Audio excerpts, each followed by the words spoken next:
Ang ating Pangulo ay natabunan yung kanyang sona nitong desisyon ng Korte Suprema na yun ang umingay. Nawala yung focus sa sona. Ngayon, teka muna ha, para sa kaalaman po ng lahat, ipaliwanag po nating mabuti itong desisyon ng Korte Suprema sapagkat ang daming nakikialam, nagbibigay ng opinyon, hindi naman abogado. Ngayon, liwanagin ko yung aking sinabi, hindi naman abogado. Opo. Hindi po ibig sabihin, hindi kayo abogado ay hindi na kayo pwedeng magbigay ng inyong opinyon tungkol dito sa desisyon ng Korte Suprema. Lahat naman po tayo ay may kalayaang maghayag ng ating niloloob. Ngunit, kung kayo ay pagtawanan, huwag ka rin kayong maninisi sapagkat meron na nga nagsabing, porket pa hindi abogado, wala nang alam sa batas. Ipokrito ko daw. Kasi bakit daw sinasabi ko mga attorney Google? Hindi ba daw ako nag-Google? I-distinguish natin. Ako po ay hindi arkitekto. Kung gusto kong magpagawa ng bahay, nung ako'y nagpapagawa ng bahay, matagal na po yun, 2005, nag-Google din po ako ng disenyo ng bahay.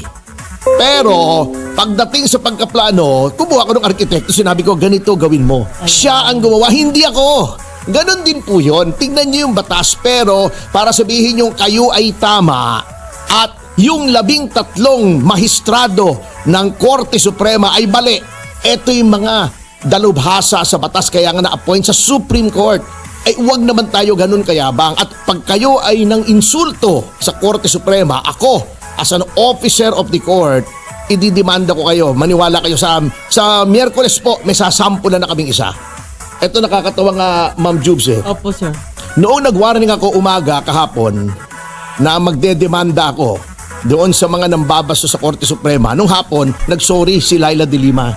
Okay. Salamat. Oo, pwede kayong mag-disagree, pero wag niyong sasabihin, yung lengguwahe niyo, please watch your language because you're talking to magistrates of the Supreme Court. You're talking to the Supreme Court, the highest court of the land. Kailangang galangin. Ako, pinagtatawanan ko mga ibang opisyal, pero kailan ko sila minura. O, di ba? Pinagtatawanan ko sila kasi nakakatawa eh. Lalo na pag yung buka tabingi, nakakatawa talaga yon. Pero hindi ko minumura.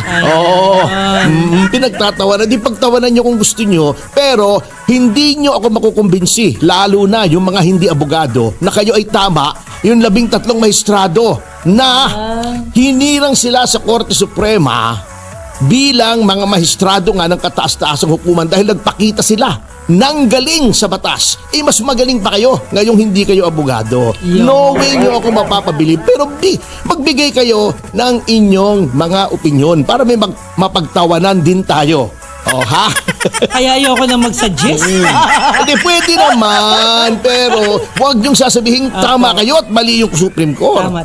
Oo. Eto ha. Okay. Very quickly, talakayin natin. Ano bang sinabi ng Supreme Court? Kasi may mga nagsasabing nagbigay daw ng bagong rules, dati daw naman wala yun, etc. etc. Mali po kayo. Okay. Anong sinabi ng Korte Suprema noong sinabi nila na walang bisa yung impeachment complaint laban kay pangalawang Pangulo Sara Duterte? Number 1, sinabi nila, yung 1-year ban ay hindi nasunod. Lumabag. Bakit? Kasi na-initiate na kapag may nag-file, may nag-endorse na congressman, at ito ay nirefer na sa Committee on Justice. Ilagay sa order of business, i-refer sa Committee on Justice. Sinabi nila, hindi naman i-refer kasi hindi inendorso ng Secretary General. Inamin po ng Secretary General, naghintay siya sa utos ng liderato ng Kamara na wag mo nang i-endorse. Hindi po pwede yun. Di ba itong si Rizzo Ontiveros, si Coco Pimentel, forthwith ng forthwith. Kasama po yun sa forthwith kasi nasa rules po na dapat yun ay dalhin sa Committee on Justice within 10 days. Hindi mo pwedeng upuan yun bago sasabihin mo, hindi pa na-initiate kasi hindi pa na dadala. Ayun. Wala kang discretion, walang discretion ang Secretary General. Yun ang unang sinabi, ha? Okay. Number 2, sinabi nila, dapat daw yon ay pinabasa sa mga miyembro ng Kamara. Hindi lamang yung bumoto, yung 1/3. Lahat.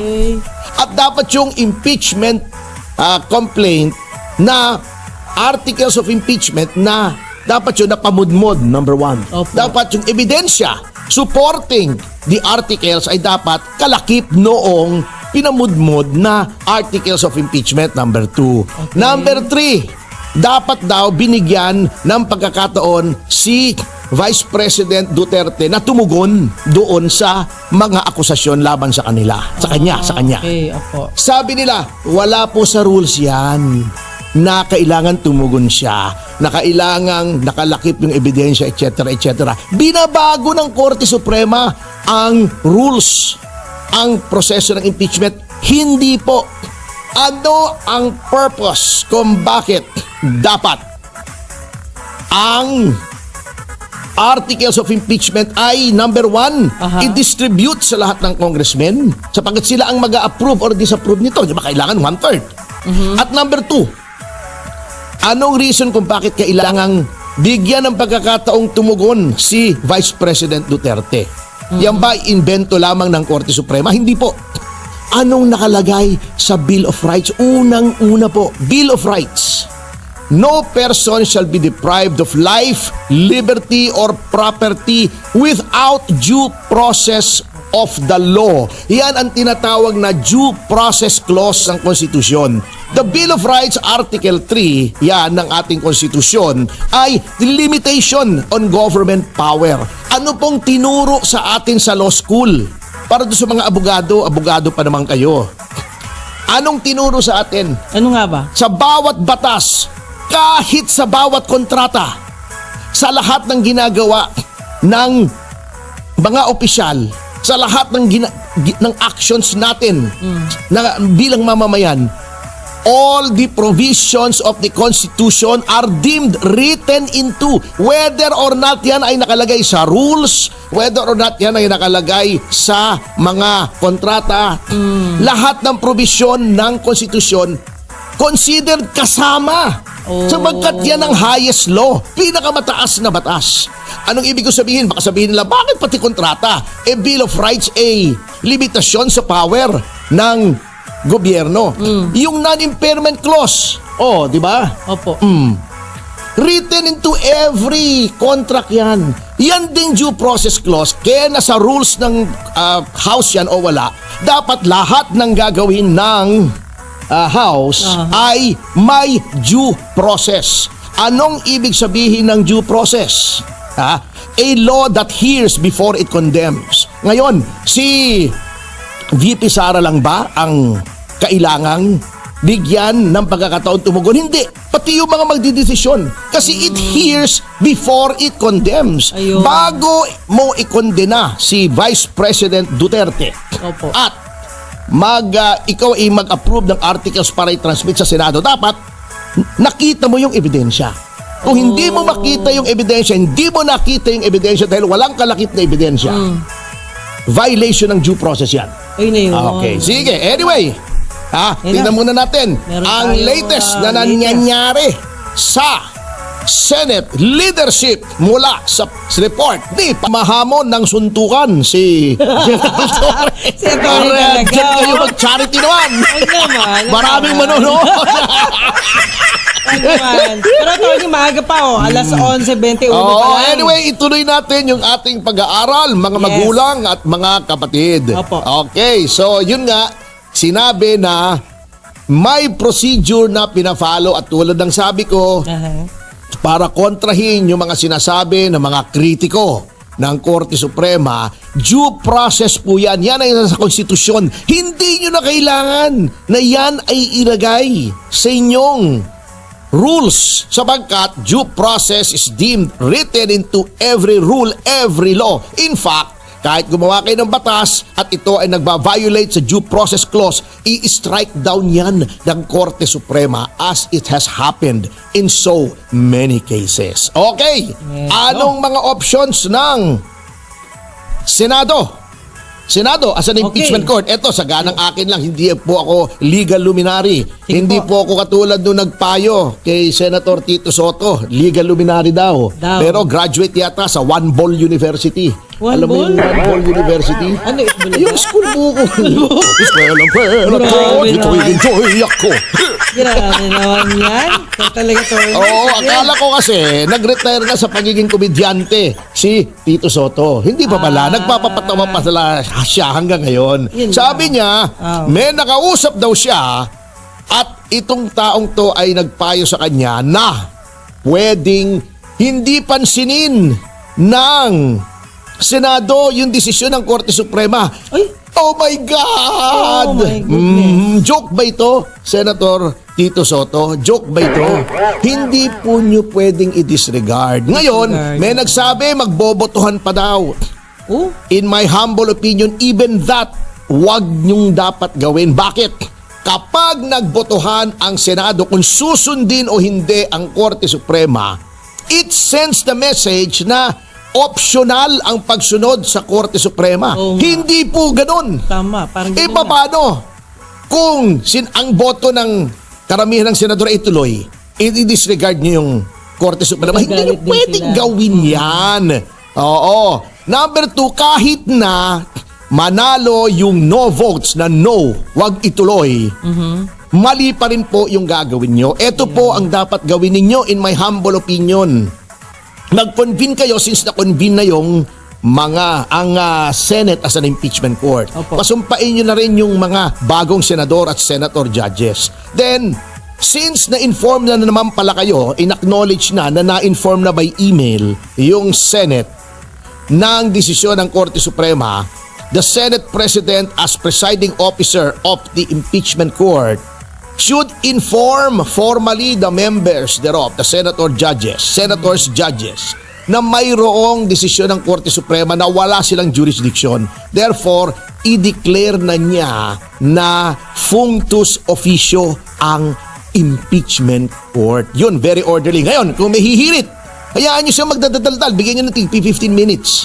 Pero pagkatapos noon, hayaan mo magdaldal si Ontiveros, kung sino man dyan, si Tito Soto, then pagkatapos, tapos na. Wala rin namang magagawa yung daldal nila. Pero out of respect to them, lagay ninyo on record yung kanilang gustong sabihin. At sa notang yan, magpapatuloy pa rin po ang ating pag-aaral pagkatapos ng break po lamang salungatin yung mga sinasabi nitong mga kritiko ng Korte Suprema.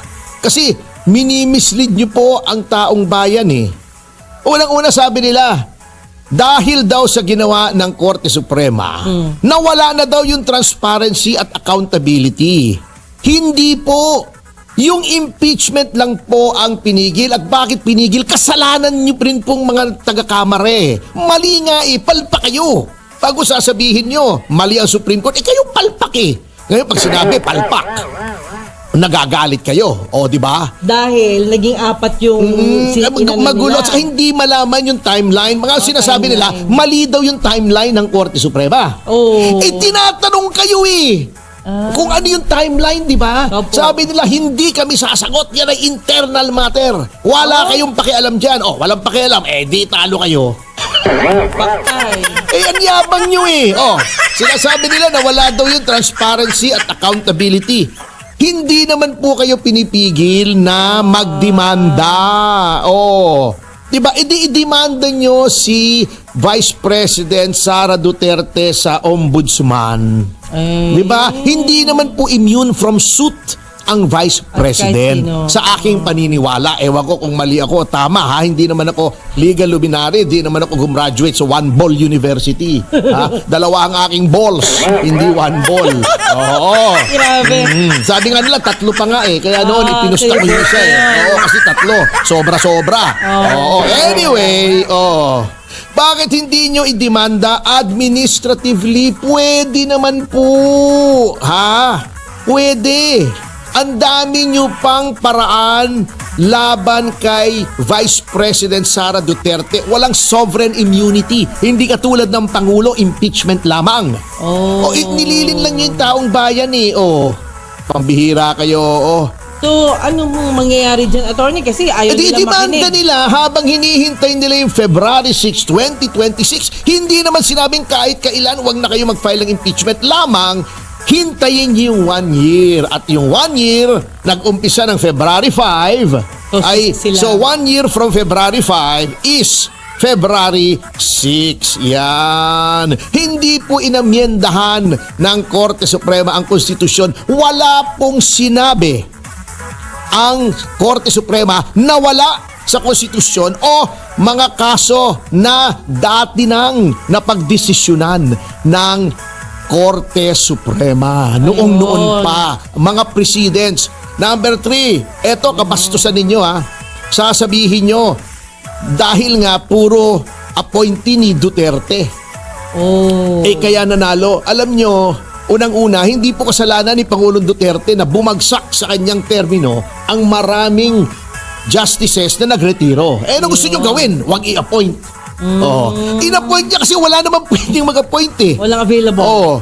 Yung iba ron kilala ko personally, hindi naman mga personal na tao ni President Duterte yun. Ayun. Number 4, yung mismong ponente, si Senior Associate Justice Leonen, appointee po ni Pangulong Aquino III yun.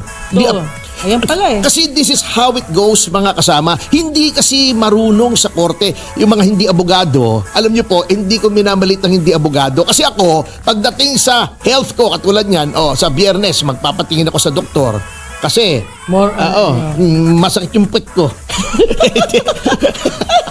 Grabe tayo si attorney, Pwede ko i-google ano bang mga sanhi ng pagsakit ng puwet. Pero hindi ko gagamutin yung sarili ko.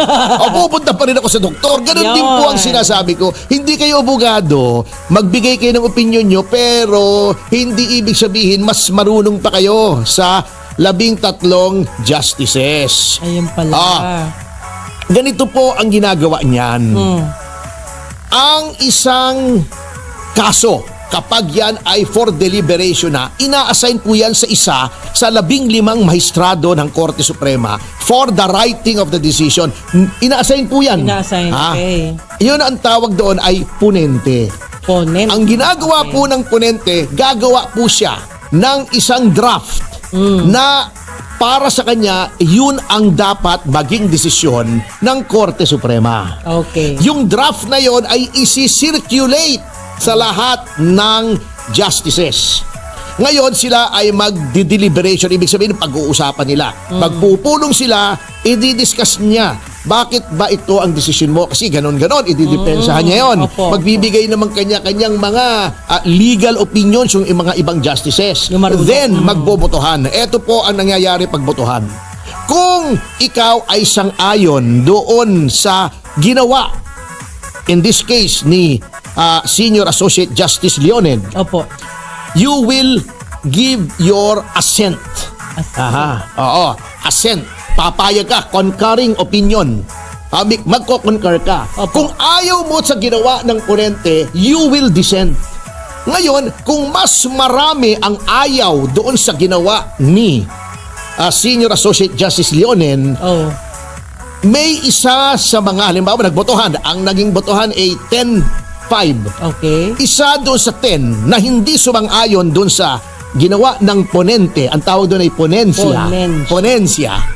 Siya ang gagawa ng majority opinion. Ayun. Yung ponensya na na-outvote, na hindi sinang-ayunan ng karamihan, magiging dissenting opinion. Ayun. Yan, okay. Ang nangyari rito, yung ponensya ang naging majority opinion. At walang nag-dissent.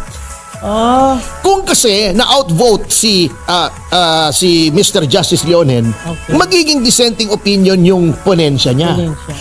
The mere fact na hindi naging dissenting opinion yon, ibig sabihin from the start, kahit siya ay hindi appointee ni Pangulong Duterte, ay sumang-ayon siya doon sa sang-ayon yung karamihan sa sinabi niya. Sa sinabi niya. Bagamat hindi siya makaduterte. Sapagkat yun po ang tama. Basahin niyo po more than 90 pages. Pagtiyagaan niyo kasi bago kayo kumuda. At kung hindi kayo abogado, kumuha kayo ng totoong legal luminary. Ngayon, eto panghuli na ito.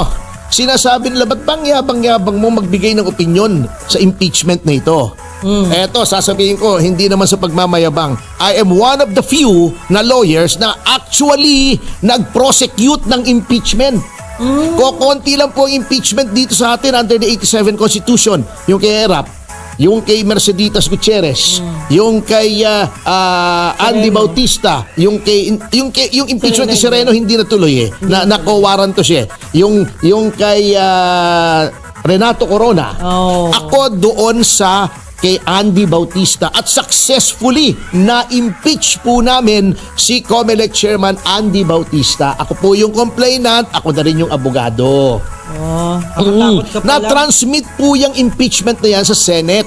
Kaya lang nag-resign si Chairman Bautista kaya hindi natuloy. Naging moot and academic.